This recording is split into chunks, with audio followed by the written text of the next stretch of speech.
Kwa jina naitwa Abdul Majid, ni CEO wenye kampuni ya H Barbecue Smoker. Tupo kwa ajili ya kufanya nyama pori. Tumekuja kwenye maonyesho ya mainjinia kwa ajili ya kuja kufanya nyama pori, na wananchi pia waweze kuonja, waweze kuona testi, na pia bei zilizofanya testi tunazofanya ni bei za Mtanzania pia, kwa sababu kila mmoja wapo aweze kugusa nyama ili aweze kujua utamu wake ni nini na aweze kuwa ajue kitu gani kitamu. Kwa hiyo sisi tumekuja kushiriki mwaka huu.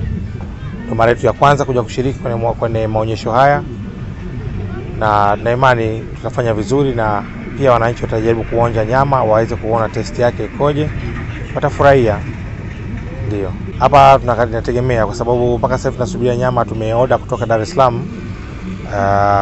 Ikifika hapa ndo tutajua kwamba kategori ya nyama tuzonazo aina gani, lakini mara nyingi huwa tukosi kuwa na nyati ama swala, pofu, kongoni, digidigi na nyumbu. Baadhi ya wanyama hao katika ujio wetu wa mpaka risiti itakapokuja tutajua tuna order ya wanyama gani ambao watakao kuwa wamefika hapa. Hapa mara nyingi kwa wateja ambao walikuwepo hapa, mara nyingi wanakujaga, kwa sababu mimi kidogo nimekaa Geita kama wiki 3-4 hivi kwa ajili ya kusubiria haya maonyesho. Mara nyingi wanapenda kula pofu, swala na nyati. Nao ndo wanyama mara nyingi wanapenda kula. Na sisi pia tulichofanya, tumejaribu kutengeneza kwa kategori 3.